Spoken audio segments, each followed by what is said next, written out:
Good evening हमारे class 9-10 के प्यारे बच्चों। आज हम लोग चलेंगे पार्ट ऑफ स्पीच में शब्द भेद। आज हम लोग पार्ट ऑफ स्पीच के बारे में पूरा अध्ययन करेंगे कि यह क्या होता है, कितने प्रकार के होते हैं। आज हम इन सभी चीजों के बारे में अध्ययन करेंगे। और ये प्यारे बच्चों आपकी ग्रामर की 7वीं क्लासेस के पहले 6 क्लास ग्रामर की चल चुकी है, जिसमें हमने टाइप्स ऑफ सेंटेंस करा चुके हैं और आपका पार्ट ऑफ सेंटेंस करा चुके हैं। पार्ट ऑफ सेंटेंस में आपका सब्जेक्ट और प्रेडिकेट का पोर्शन पूरा कंप्लीट करा चुके हैं। तो यदि आपने पिछली क्लासों को नहीं देखे हुए हैं, आपका छोटा हो, तो आप चैनल की प्लेलिस्ट में जाइए। प्लेलिस्ट में जाएंगे तो आपकी अपनी प्लेलिस्ट बनी है यूपी बोर्ड क्लास 9-10। अगर आप क्लास 10th में है तो आपकी प्लेलिस्ट बनी होगी UP board class 10th English grammar new syllabus करके आपकी अपनी प्लेलिस्ट बनी होगी। और इसी तरह से 9th की भी प्लेलिस्ट बनी है, तो आप अपनी प्लेलिस्ट में जाकर के उसमें देखेंगे सारी क्लासें होंगी। तो जहां से भी आपका छोटा है आप वहां से देख करके पूरा कर सकते हैं। तो जल्दी से प्यारे बच्चों हम लोग आज की क्लास से कनेक्ट होते हैं कि आज की टॉपिक से कनेक्ट होते हैं। और टॉपिक से कनेक्ट होने से पहले एक ही बात कहेंगे, यदि आप चैनल पे नए आए हुए हैं तो चैनल को सब्सक्राइब कर लीजिए, वीडियो को लाइक कर दीजिए और क्लास 9-10 के सभी बच्चों वीडियो को शेयर और करिए प्यारे बच्चों, ये आपकी जिम्मेदारी है। तो हम लोग चलते हैं पार्ट ऑफ स्पीच। पहले देखते हैं कि पार्ट ऑफ स्पीच क्या होता है, फिर इसके जो है भेद के बारे में चलेंगे, मींस इसके प्रकार के या काइंड्स के बारे में चलेंगे। तो प्यारे बच्चों यहाँ पर देखिए हमने डेफिनेशन लिखे हुए हैं। डेफिनेशन क्या लिखे हुए हैं?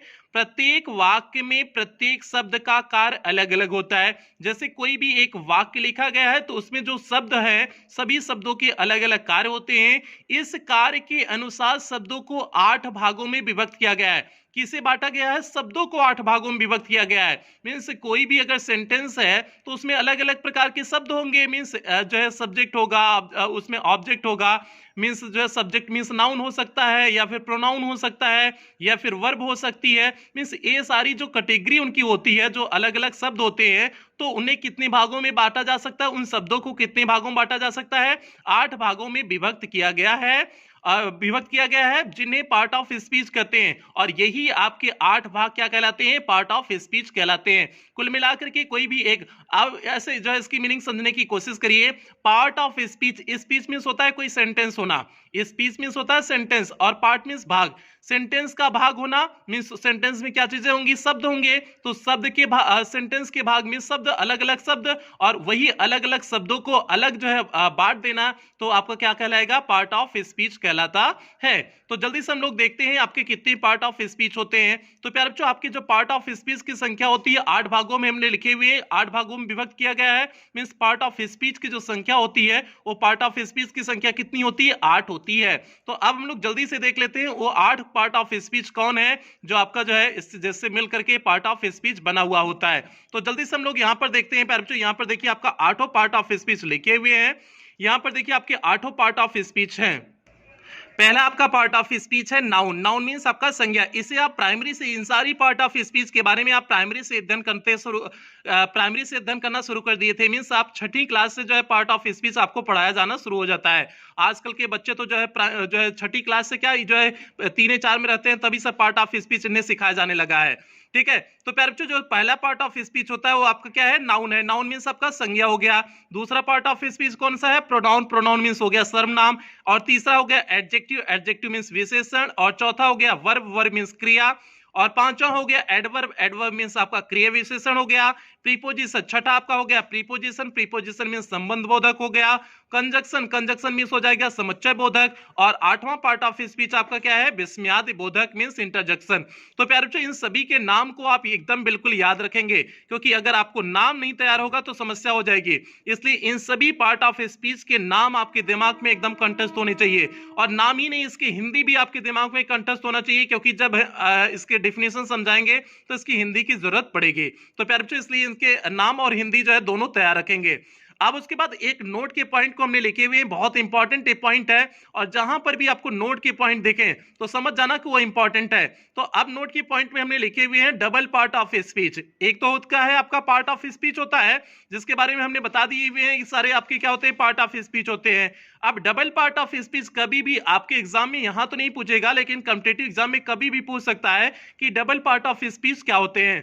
तो प्यारे बच्चों वर्ब के पार्टिसिपल, जेरेंड तथा इंफिनिटिव रूप, वर्ब के 3 अतिरिक्त रूप हो सकते हैं। वो होता है आपका पार्टिसिपल, वर्ब से पार्टिसिपल बन सकता है, जेरेंड बन सकता है, इंफिनिटिव बन सकता है। और इन्हीं तीनों रूपों को डबल पार्ट ऑफ स्पीच कहते हैं। ये जो आपका पार्टिसिपल होता है, जेरेंड होता है या इंफिनिटिव होता है, इन्हीं को क्या बोलते हैं? Double part of of speech बोलते हैं, ठीक है, क्योंकि ये वर्ब के अलावा नाउन अथवा एडजेक्टिव का भी कार्य करते हैं।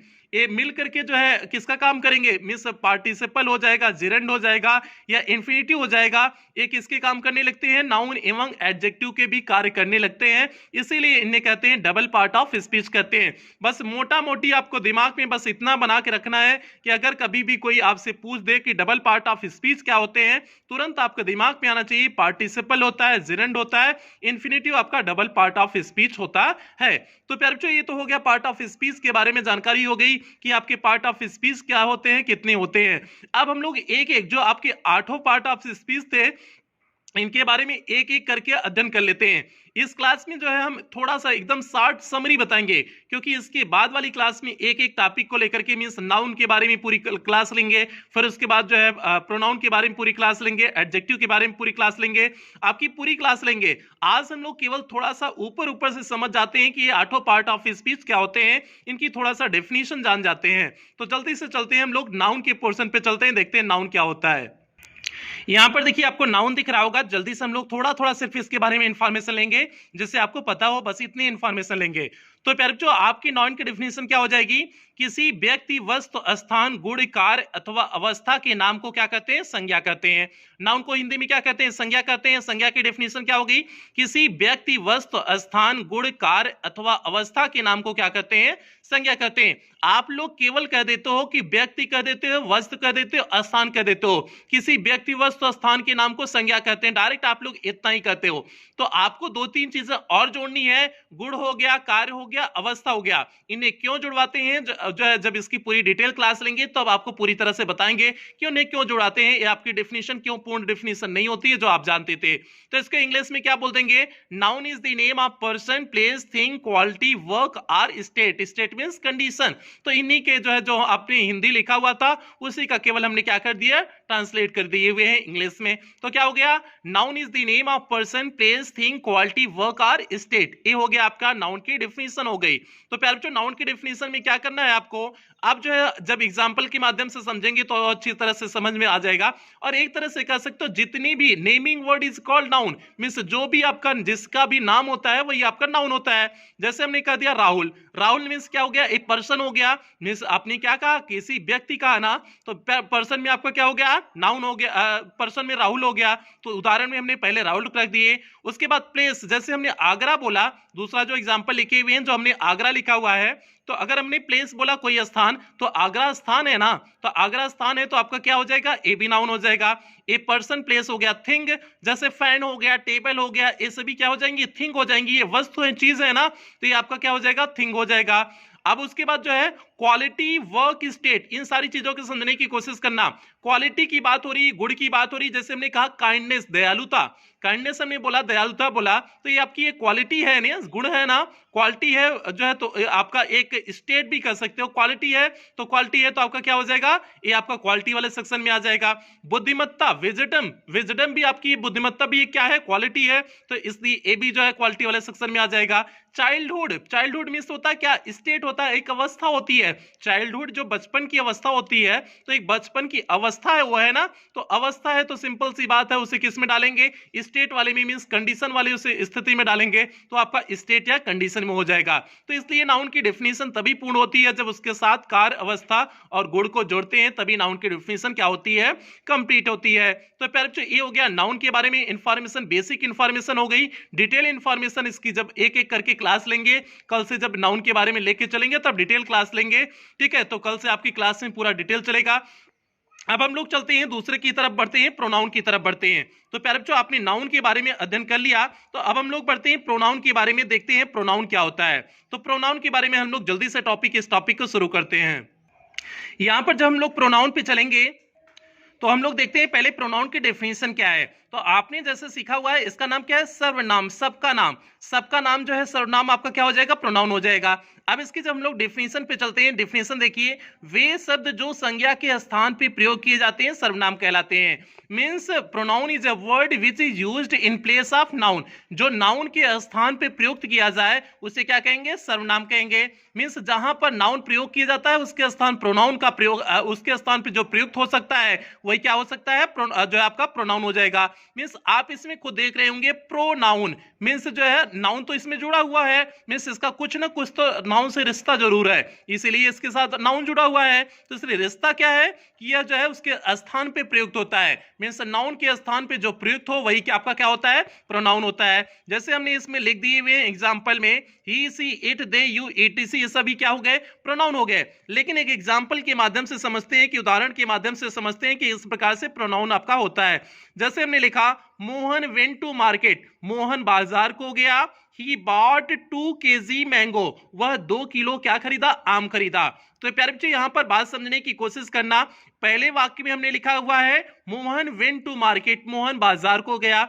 अब दूसरे वाक्य में जो हमने लिखा हुआ ही बॉट 2 kg मैंगो, वह 2 किलो आम खरीदा। तो अब जो है मोहन के स्थान पे ही का प्रयोग किए हुए हैं ना, ही का प्रयोग कहां किए हुए हैं, मोहन के स्थान पे। भैया कौन 2 किलो आम खरीदा हुआ है, ये मोहन ही 2 किलो आम खरीद लिया हुआ है ना, 2 किलो आम मोहन खरीदा हुआ है। तो इसलिए मोहन के स्थान पे आपने ही का प्रयोग किया, तो ही का प्रयोग किए तो ये आपका क्या हो जाएगा, प्रोनाउन हो जाएगा। तो सिंपल सा कॉन्सेप्ट हो गया कि नाउन के स्थान पे जो शब्द प्रयुक्त होते हैं वे क्या कहलाते हैं, प्रोनाउन आपके कहलाते हैं। तो यहां पर जैसे आपने एक बेहतर एग्जांपल के माध्यम से देख लिए कि किस तरह से ये आपका क्या हो गया, प्रोनाउन हो गया। तो Mohan went to market, he bought 2 kg mango, तो ही क्या हो गया आपका, प्रोनाउन हो गया। तो प्यारे बच्चों ये आपका था प्रोनाउन का कॉन्सेप्ट था। अब हम लोग बढ़ते हैं जो है अगले कॉन्सेप्ट की तरफ, एडजेक्टिव के कॉन्सेप्ट की तरफ बढ़ते हैं। और एडजेक्टिव के बारे में चलने से पहले एक ही बात कहेंगे, चैनल पे नए हैं तो प्यारे बच्चों चैनल को सब्सक्राइब करिएगा, वीडियो को लाइक करिएगा और क्लास 9 10th के सभी बच्चों तक वीडियो को अवश्य शेयर करिएगा। प्यारे बच्चों ये आपकी जिम्मेदारी है। तो जल्दी से हम लोग चलते हैं एडजेक्टिव की तरफ। यहां पर देखिए प्यारे बच्चों आपका एडजेक्टिव दिया हुआ है, तो जल्दी से हम लोग एडजेक्टिव के बारे में देखते हैं। एडजेक्टिव क्या होता है, इसकी डेफिनेशन देखते हैं। विशेषण वे शब्द हैं, इसको हिंदी में क्या बोलते हैं, विशेषण बोलते हैं। विशेषण वे शब्द हैं जो संज्ञा या सर्वनाम की विशेषता बताते हैं। इनका क्या काम होता है, एडजेक्टिव का काम क्या होता है कि यह जो संज्ञा जो नाउन और प्रोनाउन होता है उसको क्या बताते हैं, विशेषता बताते हैं, उसको मॉडिफाई करते हैं। ये काम हो गया एडजेक्टिव का काम हो गया, ठीक है। तो एडजेक्टिव वैसे भी विशेषण हिंदी में से विशेषण बोलते हैं, विशेषण मींस विशेषता बताने वाला। और विशेषण विशेषता किसको बताएगा, इसके पहले द्विठ अभी हुए हैं, ये तीसरे नंबर पे आ रहा है ना, तो इसके पहले द्विठ हुए हैं तो उन्हीं दोनों का जो है विशेषता बताएगा ना। तो अभी जो आने वाले हैं उसकी विशेषता तो नहीं बताएगा ना भैया, जो लड़का पैदा हो गया है तो उसे इसके जो पैदा होने वाला है उसी की विशेषता बताएगा ना, ये नहीं कि जो भविष्य में पैदा होगा उसको की विशेषता बताने लगे, ऐसा तो नहीं होगा ना।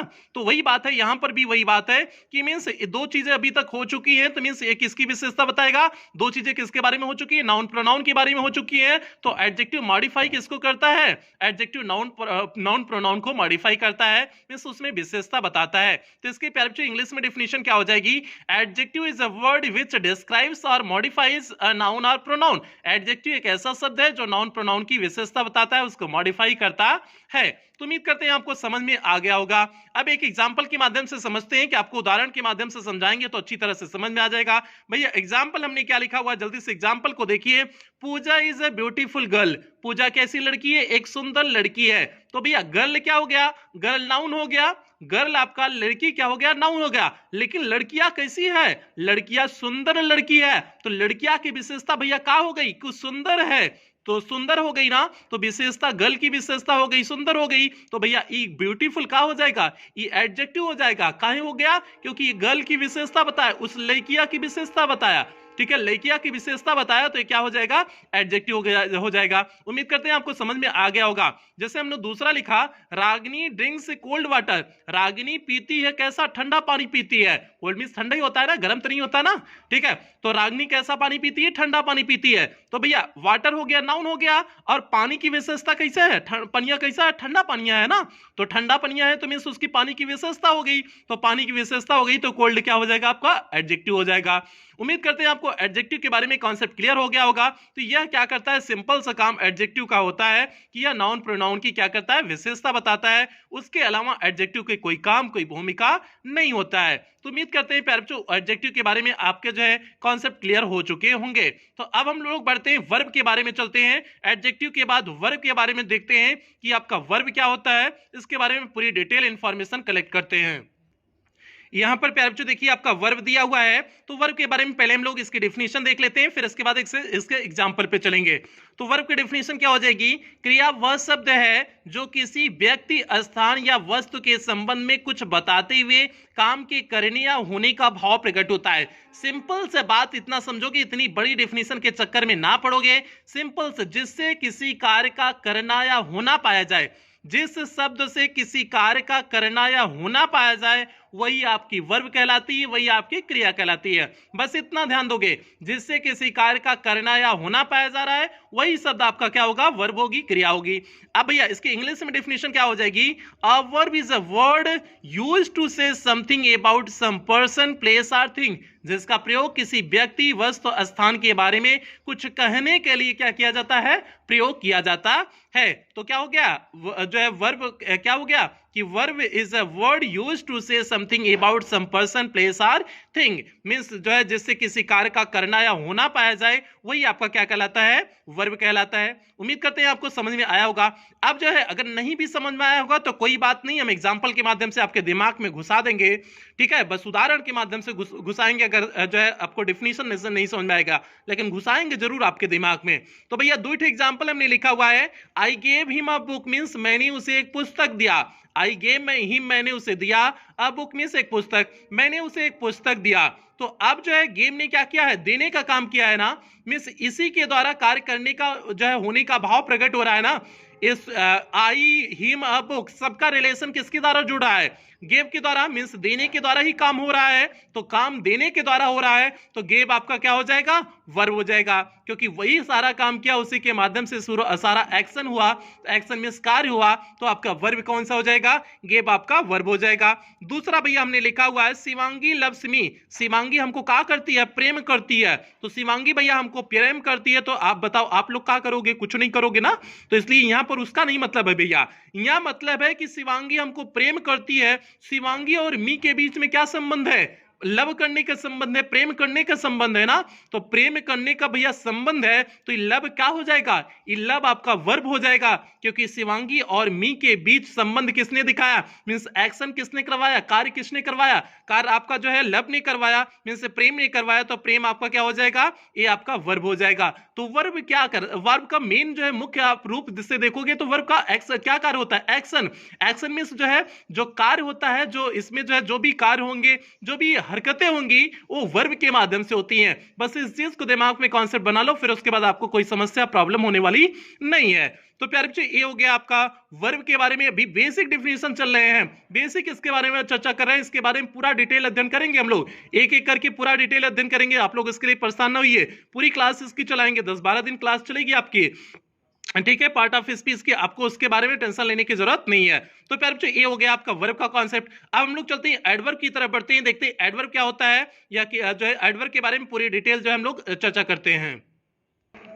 यहां पर देखिए प्यारे बच्चों आपका दिया हुआ है एडवर्ब। एडवर्ब मींस होता है क्रिया विशेषण। तो हालांकि भैया इसके नमवा से आपने देख लिया होगा क्रिया विशेषण, इसका हिंदी क्या नाम है? क्रिया विशेषण।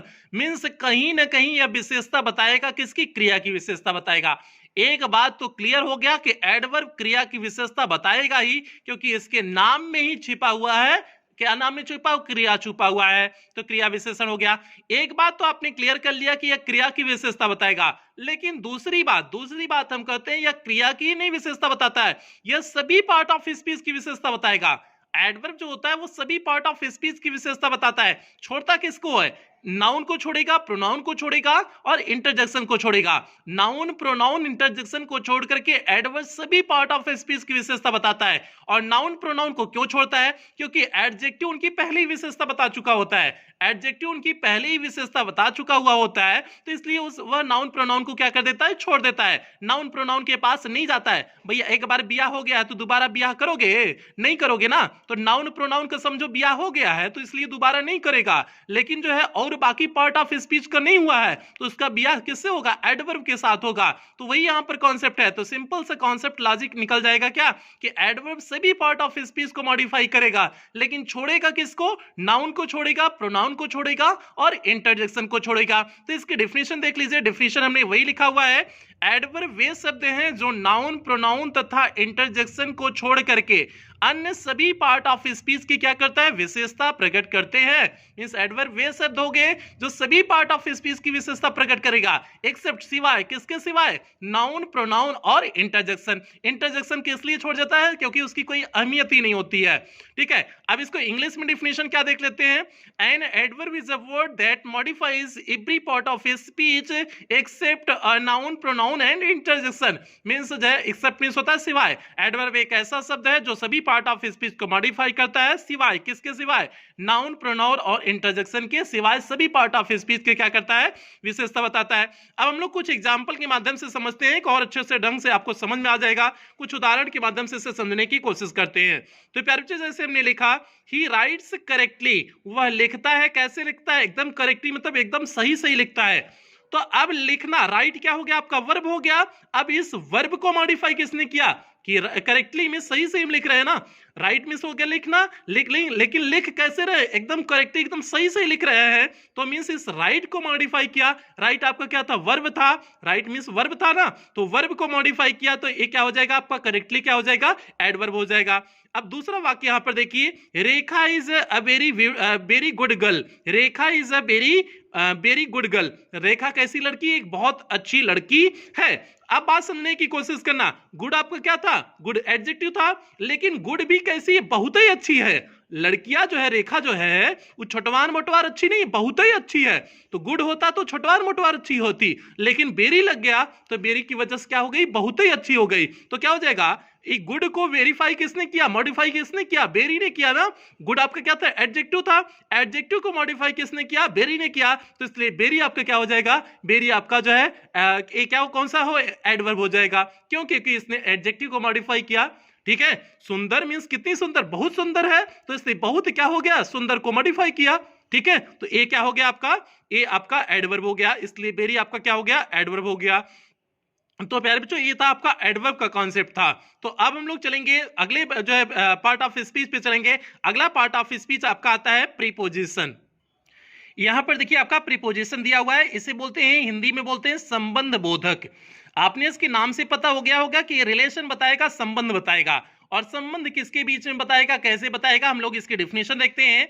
तो क्या हो जाएगा, प्रीपोजिशन किसी नाउन या प्रोनाउन से पहले प्रयोग होकर के, इस बात को एकदम दिमाग में गठियाते चलना, समझते चलना। हम क्या बोल रहे हैं, प्रीपोजिशन किसी नाउन या प्रोनाउन से पहले प्रयोग होकर उसका संबंध वाक्य के किसी अन्य नाउन या प्रोनाउन से प्रकट करता है। मीन्स किसी नाउन प्रोनाउन का संबंध दूसरे नाउन प्रोनाउन से प्रकट करने का काम कौन करता है, प्रीपोजिशन काम करता है।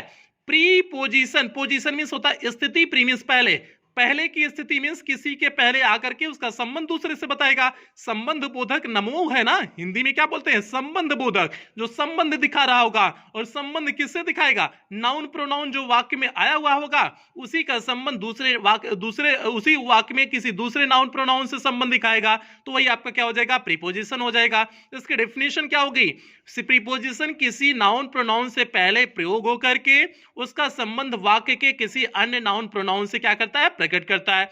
अब हम लोग एग्जाम्पल के माध्यम से चलते हैं, कुछ उदाहरण देते हैं, तो आपको और अच्छे ढंग से समझ में आ जाएगा कि प्रीपोजिशन क्या होता है। जैसे हमने दो एग्जाम्पल यहाँ पे लिखे हुए हैं, the book is on the table, किताब कहां पर है, टेबल पर है।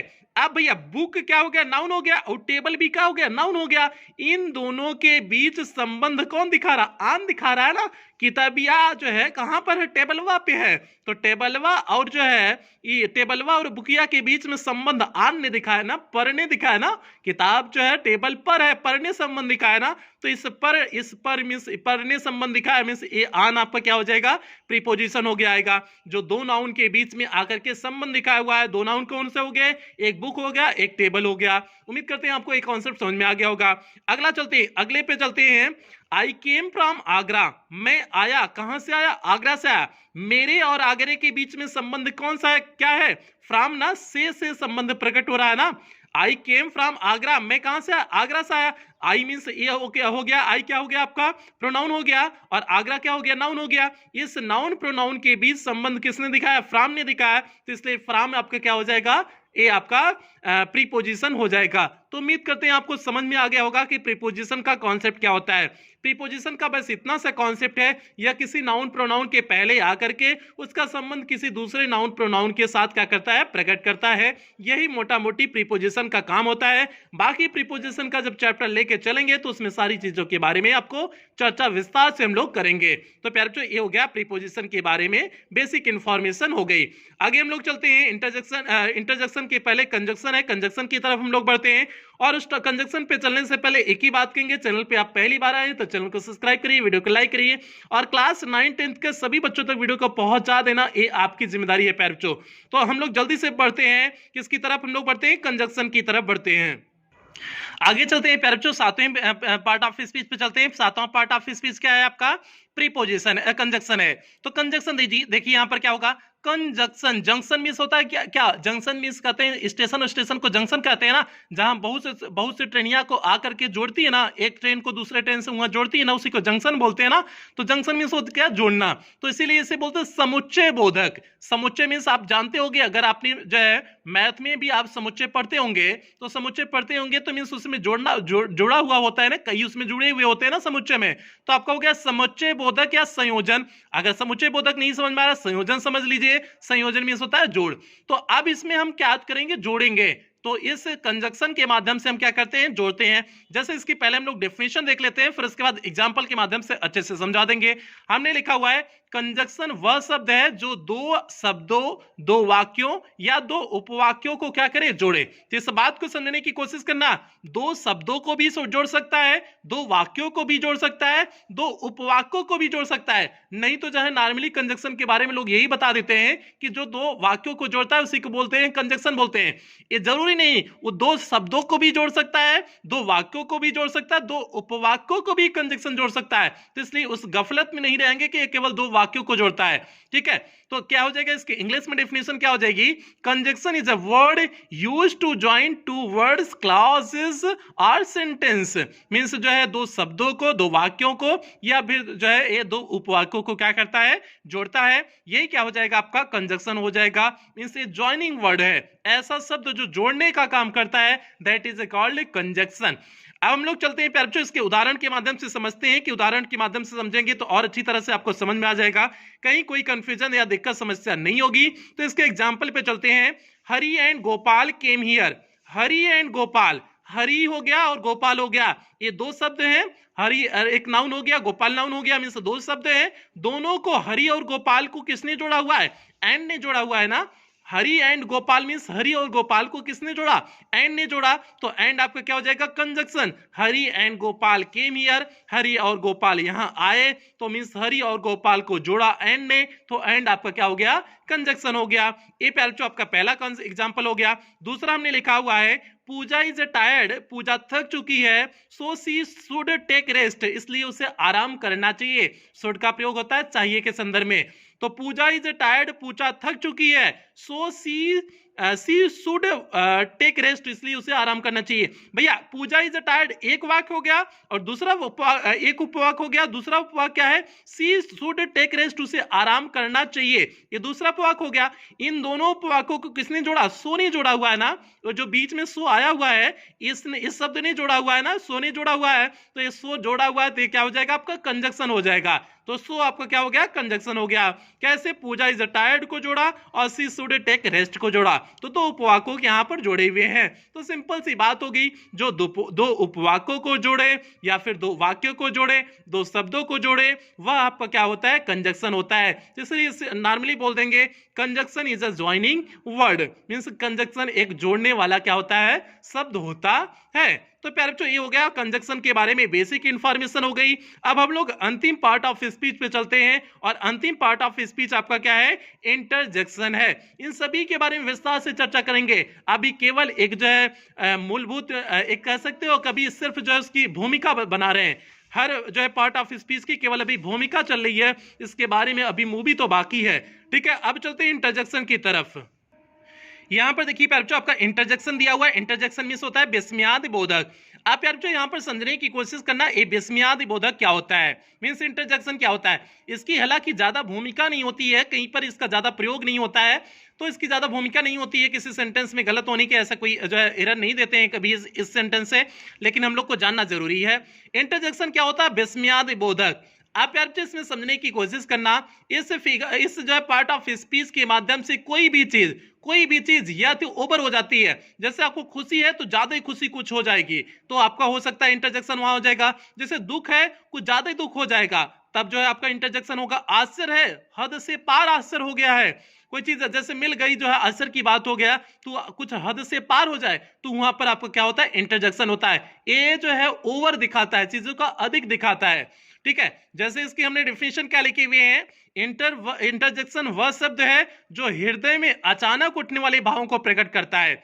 और अचानक उठने वाले भाव, जैसे आप हमेशा हमेशा बहुत ज्यादा खुश तो रह नहीं सकते हैं, मींस कुछ क्षण के लिए आप खुश होते हैं ना, इसीलिए इसे कह दिए अचानक उठने वाले भाव। जैसे आपका कोई हर्ष हो गया, विस्मय, विस्मय मीन्स होता है आश्चर्य, विस्मय हो गया मीन्स, विस्मय मीन्स होता है आश्चर्य, घृणा मीन्स होता है नफरत। यहाँ आश्चर्य हमने लिख भी दिया हुआ है, जबकि विस्मय का मतलब जो है ही आश्चर्य होता है। तो मीन्स कोई आश्चर्य जो होता है वो आश्चर्य सडन होता है ना, अचानक सा होता है ना, तो हृदय में अचानक से भाव आश्चर्य को उठते हैं ना, कि पहले से जब 4 घंटा से दिमाग में बना के चल रहे हो कि यहाँ जाएंगे, आश्चर्य करना है, आश्चर्य करना है, ठीक है, ऐसा तो कुछ नहीं होता है ना। तो इसलिए जो है पहले से अचानक से होता है, तो इसलिए क्या हो जाएगा, आपका इंटरजेक्शन हो जाएगा। तो प्यारे बच्चों इसकी डेफिनेशन क्या हो गई, इंटरजेक्शन वह शब्द है जो हृदय में अचानक उठने वाले भावों को क्या करता है, प्रकट करता है। जैसे हर्ष हो गया, विस्मय हो गया, घृणा हो गया, आश्चर्य हो गया, इत्यादि हो गया। अब भैया इसकी डेफिनेशन देख लेते हैं इंग्लिश में। Interjection is a word which expresses some sudden feelings और इमोशन, जो अचानक से कोई भावना, फीलिंग्स मींस कोई भाव या जो है भावना को क्या करता है, प्रकट करता है। तो यही हो गया, फीलिंग्स हो गया एंड इमोशन हो गया। तो प्यारे बच्चों ये जो है किसके बारे में जानकारी हो गई, इंटरजेक्शन के बारे में हो गया। इंटरजेक्शन क्या हो गया कि interjection is a word which expresses some sudden feelings और इमोशन। अब हम लोग उदाहरण के माध्यम से चलेंगे तो और अच्छे ढंग से और जो है बढ़िया ढंग से समझ में आ जाएगा जब हम लोग इसके उदाहरण पे चलते हैं, ठीक है। इसके एग्जाम्पल पे चलेंगे, जैसे हमने लिख दिया alas he is dead, means दुख की बात है वह मर गया। जैसे आपने जो है, और सबसे बड़ी बात इसमें इंटरजेक्शन मार्क लगे हुए होते हैं। जैसे हमने एलास के बाद इंटरजेक्शन मार्क लगाए हुए हैं, एक खड़ी पाई उसके नीचे बिंदी, वही होता है इंटरजेक्शन मार्क होता है, ठीक है। तो अब यहां हो गया alas he is dead, means दुख की बात है वह मर गया। भैया ये हमेशा तो ऐसा सुनते नहीं रहते हो कि 2-2 मिनट में दुख की बात हो, कोई मर जाए, ऐसा कुछ नहीं होता है ना। आपको आश्चर्य होता है ना, कोई मर और जाता है तो आपको आश्चर्य होता है ना, ठीक है। तो इसलिए लास्ट इज डेड क्या हो जाएगा, ये आपका इंटरजेक्शन जो है सेंटेंस हो जाएगा, इंटरजेक्शन मार्क लगा हुआ भी है। Hurrah we have won the match, खुशी की बात है हम मैच को क्या कर लिए हुए हैं, जीत लिए हुए हैं। तो जब आप किसी मैच को जीतते हो तो अचानक से सडन सी जो है अत्यधिक खुशी होती है ना, अचानक से सडन अत्यधिक खुशी होती है, तो जाहिर सी बात है वहां पर क्या हो जाएगा, वहां पर आपका इंटरजेक्शन हो जाएगा। जैसे हमने लिखा how beautiful she is, means वह कितनी सुंदर है। देखो इसका लिखने का तरीका भी कुछ अलग है, इसको जब इंटरजेक्शन का पूरा लेक्चर देंगे तो उसमें समझाएंगे। How beautiful she is means वह कितनी सुंदर है, मतलब ऐसी सुंदरता हमने कभी नॉर्मल नहीं देखा था। जैसे सड़किया पे अगर हम चल रहे हैं और सड़किया पे जो है कटरीना कैफ दिख जाए, आलिया भट्ट दिख जाए, सोनाक्षी सिन्हा दिख जाए, ये लोग दिख जाए तो और हमको बहुत बड़ा आश्चर्य हो जाए कि मतलब इतना सुंदर कैसे देख लिए हैं, तो इतना सुंदर कैसे देख लिए हुए हैं, तो इतना सुंदर तो हम नॉर्मली देखते नहीं है। तो इसलिए यहां पर क्या हो जाएगा, अत्यधिक हो गया, मींस यहां पर आश्चर्य हुआ, सडन भावना आई, सडन भावना आई, तो भैया यहां क्या हो जाएगा, यहां आपका इंटरजेक्शन हो जाएगा, विस्मयादि बोधक हो जाएगा। तो हाउ ब्यूटीफुल सी इज क्या हो गया आपका, विस्मयादि बोधक हो गया, इंटरजेक्शन हो गया। तो प्यारे बच्चों ये तो था पूरा लेक्चर था, हमने जो है पार्ट ऑफ स्पीच के बारे में आपको पहले बताया, पार्ट ऑफ स्पीच के बारे में बताया, उसके बाद हमने 8 पार्ट ऑफ स्पीच के बारे में चर्चा कर लिए। तो आपकी एक तरह से मोटा मोटी पार्ट ऑफ स्पीच कंप्लीट हो गया। लेकिन अभी 10-12 दिन का एक एक करके क्लास सभी के लिए चलेंगे। नाउन की क्लास लेके चलेंगे, प्रोनाउन की क्लास लेके चलेंगे, उसके बारे में फिर डिटेल चर्चा करेंगे, इस कितने प्रकार के होते हैं, क्या चीजें होती हैं, कैसे होती हैं, उन सभी की चीजों के बारे में चर्चा करेंगे। 10-12 दिन की और क्लास पे जो है पार्ट ऑफ स्पीच पे चलेगा। तो प्यारे बच्चों ये हो गया आपका बेसिक सा इंफॉर्मेशन हो गई सभी पार्ट ऑफ स्पीच के बारे में। उम्मीद करते हैं आपको समझ में आया होगा, कहीं कोई समस्या दिक्कत नहीं हुई होगी। तो प्यारे बच्चों आज की क्लास यहीं समाप्त करेंगे और क्लास समाप्त करने से पहले एक बात जरूर कहेंगे, अब आपकी ग्रामर की क्लास शुरू हो चुकी है और ग्रामर की क्लास लगातार चलती रहेगी। तो आपकी जिम्मेदारी है कि क्लास 9 10 के जो भी बच्चे हैं उन बच्चों तक वीडियो को शेयर अवश्य किया करोगे प्यारे बच्चों, सभी बच्चों तक क्लास 9 10 और खास करके उन ग्रामीण क्षेत्र के बच्चों तक वीडियो को जरूर पहुंचाना जो बच्चे कोचिंग स्कूल नहीं जा पाते हैं, जिन बच्चों की इसकी अत्यधिक आवश्यकता है उन बच्चों तक प्यारे बच्चों वीडियो को अवश्य पहुंचाने की कोशिश करना, ये आपकी जिम्मेदारी, इस चीज को आपके ऊपर छोड़ते हैं। हम अपनी जिम्मेदारी अच्छे ढंग से निभा रहे हैं, इस बात को मुझे पूरी तरह से भरोसा है। तो आपकी भी जिम्मेदारी जो है, आप अपनी जिम्मेदारी पढ़ने के साथ साथ इस जिम्मेदारी को भी क्या करिए, निभाइए। तो प्यारे बच्चों इन्हीं शब्दों के साथ, इन्हीं उम्मीदों के साथ आज की क्लास समाप्त करते हैं। मिलते हैं कल की क्लास में, मिलते हैं। तब तक आप लोग अपना ध्यान रखिएगा, अपने परिवार का ध्यान रखिएगा। लव यू ऑल प्यारे बच्चों।